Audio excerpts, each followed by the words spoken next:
আমাদের কোর্টগুলো নিম্ন আদালত এবং উচ্চ আদালত মামলার ভারে জর্জরিত এবং পাবলিক ইন্টারেস্ট লিটিগেশনগুলোতে অনেক ধরনের চ্যালেঞ্জেস থাকে। এখানে অনেকগুলো মিনিস্ট্রিকে বিবাদী করা হয়, অনেকগুলো মিনিস্ট্রির কমপ্লায়েন্সের ব্যাপার থাকে এবং এটা একটা kind of long term journey. এবং যারা জনস্বার্থে কাজ করতে চান তাদেরকে দুইটা বিষয়ে আসলে মাইন্ডসেট করে আসতে হবে যে এখানে আসলে কত টাকা লাগে, এবং এইগুলোতে অবশ্যই ধরে নিতে হবে যে ৩-৪ বছর টানা এই মামলাটা কোর্টে চালাতে হবে।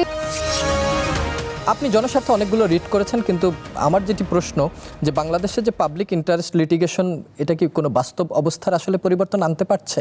অনেক রিটেই পাচ্ছে। আমি আশাবাদী মানুষ।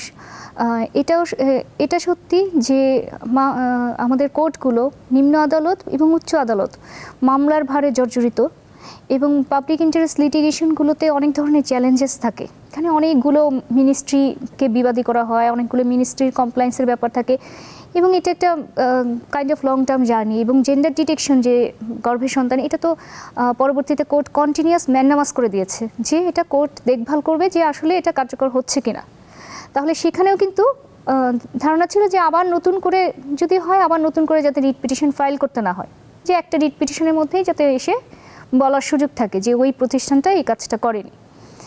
তো আমরা আমাদের সর্বোচ্চ চেষ্টা করেছি, এবং শুধু আমি না, আমার সহকর্মীদেরও অনেক রিট পিটিশনে ভালো ভালো রেজাল্ট এসেছে এবং আমরা পরিবেশ সংক্রান্ত অনেক ভালো রিট পেয়েছি।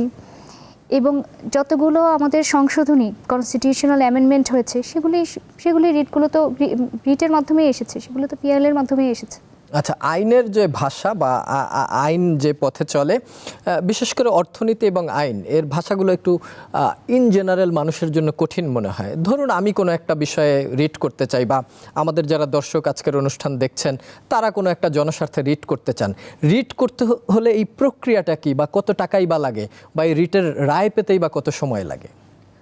প্রথমত বলবো যে যারা জনস্বার্থে কাজ করতে চান তাদেরকে দুইটা বিষয়ে আসলে মাইন্ডসেট করে আসতে হবে যে এখানে আসলে কত টাকা লাগে। এটা বিভিন্ন পর্যায়ে, প্রথমে ফাইলিং, পরে যদি আমাদের আরও সাপ্লিমেন্টারি এফিডেভিট, অ্যাপ্লিকেশন অনেক কিছুই দিতে হবে, তারপরে যারাদেরকে বিবাদী করবেন তাদের প্রতি সমন জারি টারি, এই যে প্রক্রিয়াগুলো থাকে এগুলোতে আপনার ধাপে ধাপে খরচ হতে হবে, ওইটা মাথায় রেখেই আসতে হবে। এবং সেটা একেবারে কোনো একটা অ্যামাউন্ট বলে ফেলা সম্ভব না। ওই রিটটা কেমন, বিবাদী কতজন, তারপরে সেখানে উনি আরও কাকে কাকে পার্টি করতে চাচ্ছেন, কী চাচ্ছেন, ইন্টারিম কোনো অ্যাপ্লিকেশন দেন কিনা পরবর্তীতে, এবং এইগুলোতে অবশ্যই ধরে নিতে হবে যে 3-4 বছর টানা এই মামলাটা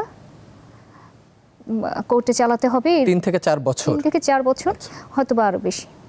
তাহলে এটা থেকে মানে 3-4 বছর পরে তিনি রায় পেতে পারেন। একটা বিষয় বলতে পারি যে ওই 3-4 বছর যদি কোনো পিটিশনার, তাকে ব্যক্তিগতভাবে উপস্থিত হতে হয় না, তার পক্ষে তার আইনজীবী থাকলেই সম্ভব। শুধুমাত্র যখন এফিডেভিটগুলো হবে তখন তাকে উপস্থিত থাকতে হয়।